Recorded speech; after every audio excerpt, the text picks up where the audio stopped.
Olá, David aqui, seja bem-vindo a mais uma aula do Fundamentos do Design Visual. Vamos falar sobre as propriedades da forma. Já falamos a respeito da pregnância, então vamos entender como que é constituído uma forma.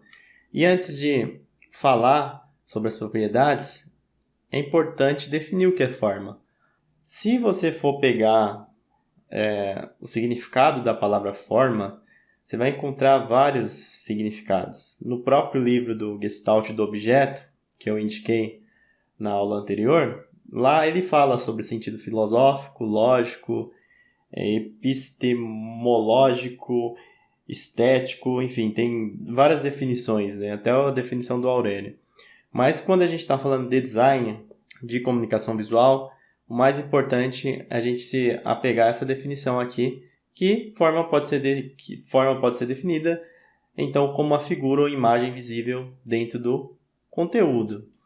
E essa figura é constituída de 4 propriedades básicas iniciais, que são ponto, linha, plano e volume. Serão essas propriedades que veremos a seguir. Então, começando pelo ponto, que é a unidade mais simples da composição visual. Dentro do Gestalt, você pode considerar um ponto não somente essa forma redonda, circular, esférica, mas como tudo aquilo que funcione como um centro de atração visual dentro de uma composição visual. E aqui nós temos alguns exemplos. Aqui a Lua. Note como ela causa essa sensação, né, de centro aqui dessa composição, dessa fotografia. Atrai o nosso olhar. Aqui do lado direito nós temos um semáforo. E novamente nós temos 3 pontos com cores diferentes, chamando a atenção, cada um com a sua cor diferente, né, sendo identificado de maneira diferente. E aqui nós temos um outro ponto, pode na verdade ter 2 pontos. Você pode encontrar o ponto aqui central da mira e pode encontrar esse outro ponto, você pode falar que o outro ponto seria essa parte aqui contornada, né, da mira que está em forma aí de círculo. Como eu falei, um ponto dentro da linguagem visual não necessariamente precisa ter esse visual de bola, de círculo, mas claro que na maioria das vezes terá. E para exemplificar, fica mais fácil utilizar esse tipo de forma, né, esse tipo de ponto.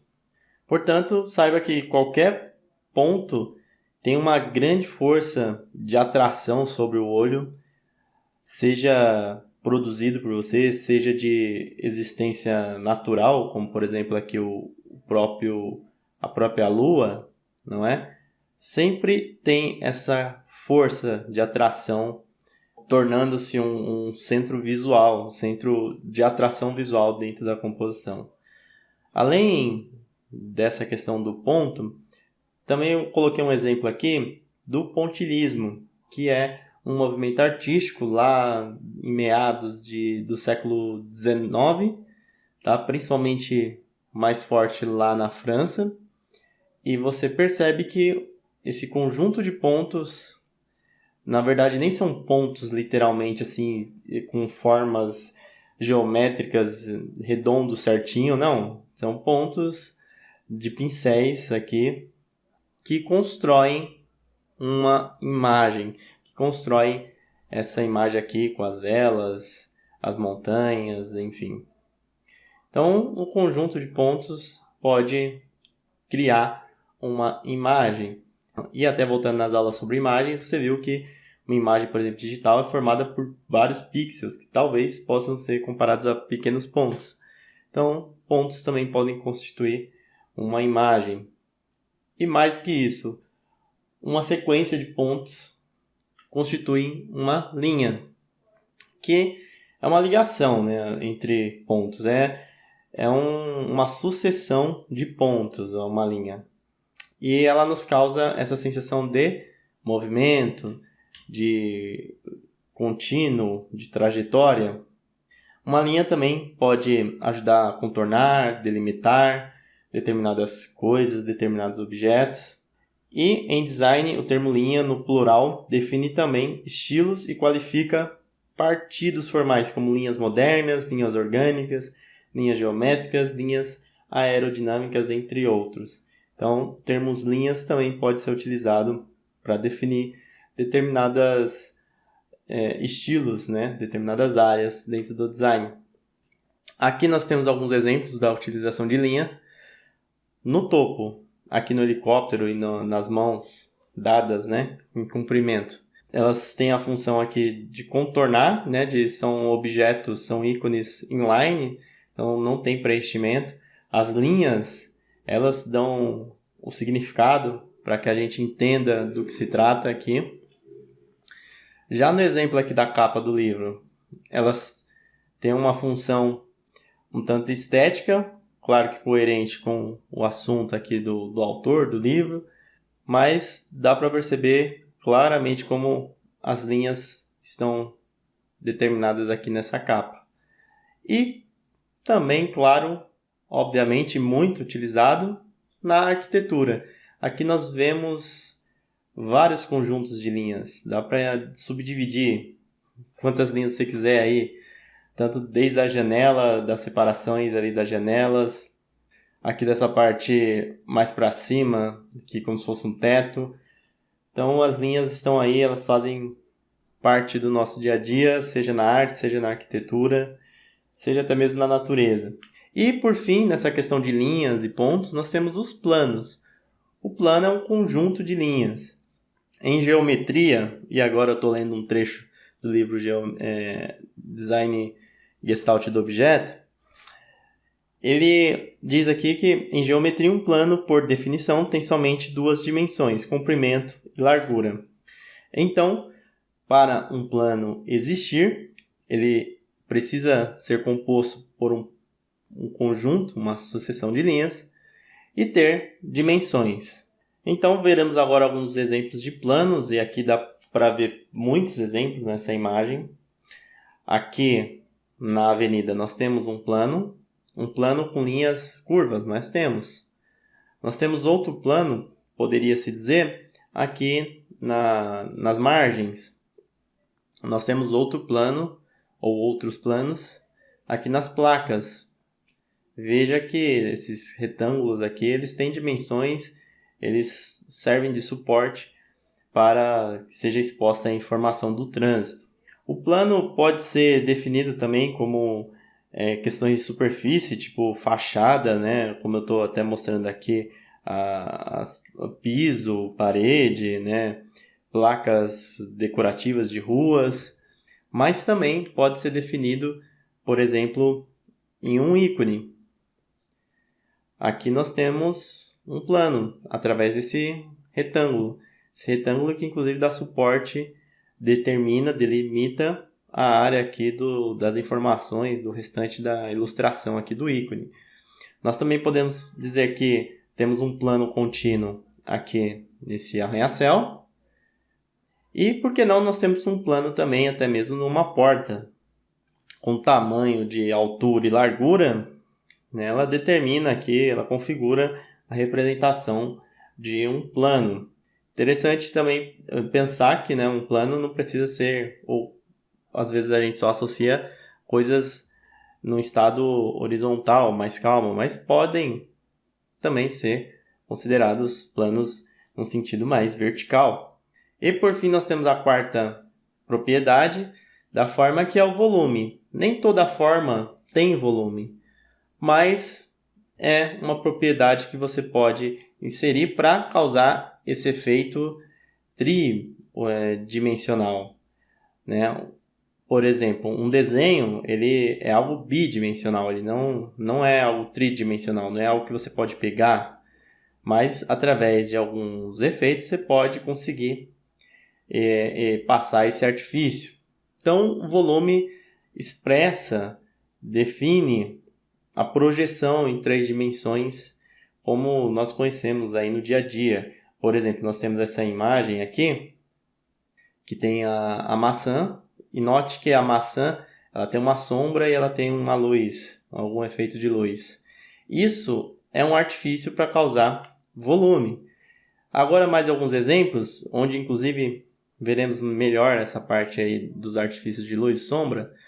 Primeiro nós temos uma fotografia de uma bateria. Aqui é um elemento realmente que existe e que foi tirado uma foto e dá para perceber todo o volume que ele tem. Depois nós temos também o ovo, que dá para perceber também o volume do ovo, né? E daria para, por exemplo, pegar se fosse um objeto, um alimento que estivesse aí perto de você. Só que no desenho, né, ou no design digital também, na ilustração digital, não existe isso que nós temos aqui ou que tem na bateria. Então, você utiliza de alguns artifícios. Por exemplo, aqui na bola, apesar de não ter sombra, luz, textura, através das linhas, do posicionamento delas, é possível identificar certo volume. Um pouco mais discreto, mas ainda é possível identificar. Já no próximo exemplo, nós temos a identificação aqui de volume através dos efeitos de luz e sombra. Se tirar a luz e a sombra, deixar chapado, você não vai ter a impressão que tem alguma forma, que tem um volume, na verdade. Agora, com esses efeitos, sim, dá a impressão que é uma laranja, que tem um volume, tem um determinado peso, que não é algo plano, reto. Já nesse último exemplo, aqui nós temos uma representação que tenta ser mais fiel ao que nós temos no nosso dia a dia, realmente fazendo aí uma associação, até mesmo tentando aqui, né, passar uma textura, né, talvez de metal, de plástico, aqui as luzes em LED, tudo para simular, para nos dar essa impressão de volume, essa impressão de 3D. E, por fim, você já conheceu as propriedades, só vou ressaltar duas coisas aqui sobre forma. A primeira é a configuração real, que é quando você representa as coisas, os objetos, de forma mais fidedigna, de forma mais parecida com o que nós temos no mundo real. Eles tentam replicar, tentam se assemelhar ao que nós conhecemos, que nós temos no mundo real. E aí, normalmente, a gente tem isso em fotografia, pintura, ilustração, entre outros. No caso de fotografias, pinturas, na verdade, mais do que tentar representar, né, são verdadeiras cópias, são verdadeiros registros do mundo real. Aqui nós temos uma foto de uma mulher, né, que é a representação do real. Então, tirou a foto e dá para ver inclusive dá para ver todas as propriedades que nós falamos anteriormente. Porém, a configuração tentando trazer para o real não precisa só necessariamente replicar o que nós temos de forma fidedigna, 100%. Aqui nós temos uma ilustração com mulheres, dá para perceber claramente. E a imagem, as ilustrações, elas passam isso para a gente, que são mulheres aqui. E a ilustração utiliza aqui de volume, de formas, para retratar coisas que nós temos no dia a dia, ou mais próximo deles. Então a gente entende aqui que são mulheres, que está passando a imagem de mulheres, fica bem claro, nítido, e tenta, através do seu estilo, obviamente, chegar perto ou replicar de uma maneira singular, no caso do artista aqui, o que nós temos no real. Aqui, novamente, mais um exemplo da laranja que nós vimos na imagem anterior e do próprio coraçãozinho aqui do love, né, do amém, aí das redes sociais. Além daquela configuração real, nós temos a esquemática, que aí é uma representação mais conceitual, mais abstrata, um tanto genérica, figurativa do que nós temos. Então, a mensagem passada é de uma maneira mais abstrata. Aqui, você pode falar que aparenta ser uma mulher, mas talvez não seja. Talvez o artista passou outra imagem, ou talvez você tenha outra interpretação, uma interpretação diferente da minha. Então, nessa configuração da forma mais abstrata, você dá a entender, você até sugere, mas não tenta ou não precisa necessariamente parecer com o real. E um exemplo disso, talvez o mais fácil de entender, são os pictogramas. São esses ícones aqui, esses símbolos que nós vemos em sinalizações, aeroportos, plaquinhas de banheiro. Eles representam coisas que nós temos até no nosso dia a dia, né, simulam, mas eles não tentam se parecer necessariamente. Eles passam o mínimo, somente o necessário, como diria o Baloo lá do Mowgli, né? Somente o necessário aqui, com formas geométricas, o mais simples, raso e fácil possível para passar a mensagem. Pronto. Esse boneco aqui, ele não tenta imitar o tríceps do cara, ou até mesmo o ângulo, a angulação do joelho, exatamente como o personagem aqui estaria fazendo, sei lá, um avanço na academia. Ele não tenta isso, ele apenas indica, olha, trata-se do movimento tal, mas ele não precisa passar com fidelidade máxima ou se aproximar do que nós temos do real. Então, fica evidenciado nesse tipo aí de configuração, que é muito utilizado também em desenhos, gravuras, pinturas, até mesmo fotografias dá para fazer, que nem sempre a forma ou o objeto será semelhante ou será reconhecido com algo em particular, com algo específico. Sugere, ele passa a mensagem de uma forma um pouco mais abstrata, com menos detalhes. Ok? Então é isso, essa aula fica por aqui.